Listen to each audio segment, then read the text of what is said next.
Hello friends, ഇന്നത്തെ not Vaikom സത്യാഗ്രഹത്തെക്കുറിച്ചാണ് കേട്ടോ. 1924 വൈക്കം സത്യാഗ്രഹം നടക്കുന്നത്. 1924 വൈക്കം സത്യാഗ്രഹം നടക്കുന്നത്. കേരളത്തിൽ അയിത്തോച്ചാടന പ്രസ്ഥാനത്തിൻ്റെ നേതൃത്വത്തിൽ നടന്ന ആദ്യ സത്യാഗ്രഹ സമരമായിരുന്നു വൈക്കം സത്യാഗ്രഹം. കേരളത്തിൽ അയിത്തോച്ചാടന പ്രസ്ഥാനത്തിൻ്റെ നേതൃത്വത്തിൽ നടന്ന ആദ്യത്തെ സത്യാഗ്രഹ സമരമായിരുന്നു വൈക്കം സത്യാഗ്രഹം. വൈക്കം മഹാദേവ ക്ഷേത്രത്തിന് ചുറ്റുമുള്ള നിരത്തുകളിലൂടെ അയിത്തജാതിക്കാർക്ക് പ്രവേശനം നിഷേധിച്ചതിന് എതിരെ നടന്ന സത്യാഗ്രഹ സമരമാണ് വൈക്കം സത്യാഗ്രഹം. വൈക്കം മഹാദേവ ക്ഷേത്രത്തിന് ചുറ്റുമുള്ള നിരത്തുകളിലൂടെ അയിത്തജാതിക്കാർക്ക് പ്രവേശനം നിഷേധിച്ചതിന് എതിരെ നടന്ന സത്യാഗ്രഹ സമരമാണ് വൈക്കം സത്യാഗ്രഹം. വൈക്കം കോട്ടയം ജില്ലയിൽ വേമ്പനാട് കായലിൻ്റെ തീരത്താണ്. വൈക്കം കോട്ടയം ജില്ലയിൽ വേമ്പനാട് കായലിൻ്റെ തീരത്താണ്. വൈക്കം സത്യാഗ്രഹത്തിൻ്റെ ക്യാമ്പ് സ്ഥിതി ചെയ്തിരുന്നത് ശ്രീനാരായണ ഗുരുവിൻ്റെ പേരിലുള്ള വെല്ലൂർ മഠത്തിലായിരുന്നു. വൈക്കം സത്യാഗ്രഹത്തിൻ്റെ ക്യാമ്പ് സ്ഥിതി ചെയ്തിരുന്നത് ശ്രീനാരായണ ഗുരുവിൻ്റെ പേരിലുള്ള വെല്ലൂർ മഠത്തിലായിരുന്നു. വൈക്കം സത്യാഗ്രഹത്തിൻ്റെ മാർഗദീപം എന്നറിയപ്പെടുന്നത് ഗാന്ധിജിയാണ്. വൈക്കം സത്യാഗ്രഹത്തിൻ്റെ മാർഗദീപം എന്നറിയപ്പെടുന്നത് ഗാന്ധിജിയാണ്. വൈക്കം സത്യാഗ്രഹത്തിൻ്റെ ആത്മീയ സ്രോതസ്സ് എന്നറിയപ്പെടുന്നത് ശ്രീനാരായണ ഗുരുവാണ്. വൈക്കം സത്യാഗ്രഹത്തിൻ്റെ ആത്മീയ സ്രോതസ്സ് എന്നറിയപ്പെടുന്നത് ശ്രീനാരായണ ഗുരുവാണ്. 1924 മാർച്ച് 30 വൈക്കം സത്യാഗ്രഹം ആരംഭിച്ചത്. 1924 മാർച്ച് 30 വൈക്കം സത്യാഗ്രഹം ആരംഭിച്ചത്. 603 ദിവസങ്ങൾക്ക് ശേഷം വൈക്കം സത്യാഗ്രഹം അവസാനിച്ചത് 1925 നവംബർ 23 603 ദിവസങ്ങൾക്ക് ശേഷമാണ് വൈക്കം സത്യാഗ്രഹം അവസാനിച്ചത്. അതായത് 1924 തുടങ്ങിയ സമരം അവസാനിക്കുന്നത് 1925 നവംബർ 23 വൈക്കം സത്യാഗ്രഹം ആരംഭിക്കുന്ന വേളയിലെ തിരുവിതാംകൂർ ഭരണാധികാരിയായിരുന്നു ശ്രീമൂലം തിരുനാൾ. 1885 മുതൽ 1924 വരെയായിരുന്നു ഇദ്ദേഹത്തിൻ്റെ ഭരണകാലഘട്ടം വന്നിരുന്നത്. വൈക്കം സത്യാഗ്രഹം അവസാനിക്കുന്ന സമയത്തെ തിരുവിതാംകൂർ ഭരണാധികാരിയായിരുന്നു സേതുലക്ഷ്മി ബായ്.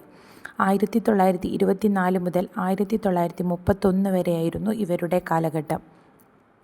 വൈക്കം സത്യാഗ്രഹത്തിന് നേതൃത്വം നൽകിയവരായിരുന്നു ടി.കെ. മാധവൻ, കെ.പി. കേശവമേനോൻ, കെ. കേളപ്പൻ എന്നിവർ. വൈക്കം സത്യാഗ്രഹത്തിന് നേതൃത്വം നൽകിയവരായിരുന്നു ടി.കെ. മാധവൻ, കെ.പി. കേശവമേനോൻ, കെ. കേളപ്പൻ എന്നിവർ. ഒന്നുകൂടെ നോക്കാം. വൈക്കം സത്യാഗ്രഹത്തിന് നേതൃത്വം നൽകിയവരായിരുന്നു ടി.കെ. മാധവൻ, കെ.പി. കേശവമേനോൻ, കെ. കേളപ്പൻ. വൈക്കം സത്യാഗ്രഹം അവസാനിക്കുന്ന സമയത്തെ തിരുവിതാംകൂർ ഭരണാധികാരിയായിരുന്നു സേതുലക്ഷ്മി ബായ്. 1924 മുതൽ 1931 വരെയായിരുന്നു ഇവരുടെ ഭരണകാലഘട്ടം. വൈക്കം സത്യാഗ്രഹം ആരംഭിക്കുന്ന വേളയിലെ തിരുവിതാംകൂർ ഭരണാധികാരിയായിരുന്നു ശ്രീമൂലം തിരുനാൾ. 1885 മുതൽ 1924 വരെയായിരുന്നു ഇദ്ദേഹത്തിൻ്റെ ഭരണകാലഘട്ടം.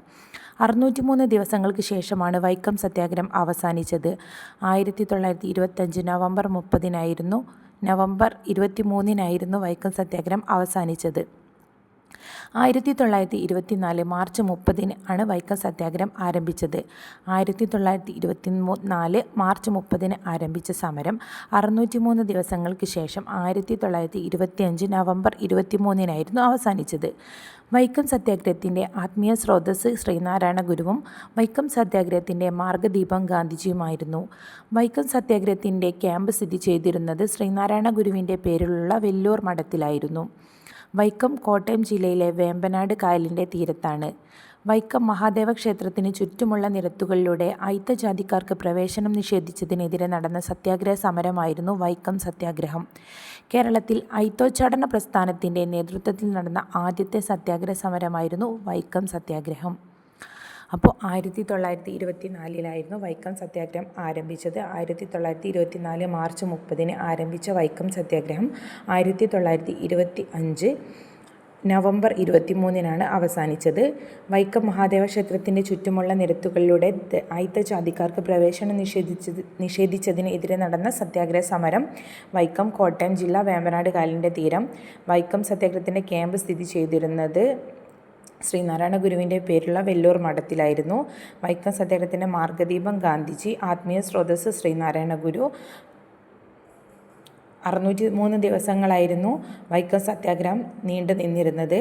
വൈക്കം സത്യാഗ്രഹം ആരംഭിക്കുന്ന വേളയിലെ തിരുവിതാംകൂർ ഭരണാധികാരി ശ്രീമൂലം തിരുനാളും അവസാനിക്കുന്ന സമയത്തെ തിരുവിതാംകൂർ ഭരണാധികാരി സേതുലക്ഷ്മി ബായിയുമായിരുന്നു. വൈക്കം സത്യാഗ്രഹത്തിന് നേതൃത്വം നൽകിയവർ TK Madhavan, KP Kesava Menon, K Kelappan എന്നിവരാണ്. ഇപ്പം തന്നെ പഠിച്ചു പോവുക.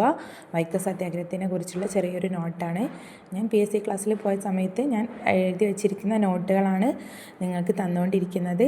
ഇഷ്ടമാവുകയാണെങ്കിൽ ലൈക്ക് ചെയ്യുക, ഷെയർ ചെയ്യുക, സബ്സ്ക്രൈബ് ചെയ്യുക. ഇനി കൂടുതൽ നോട്ടുകൾ നിങ്ങളിലേക്ക് എത്തിക്കുന്നതായിരിക്കും.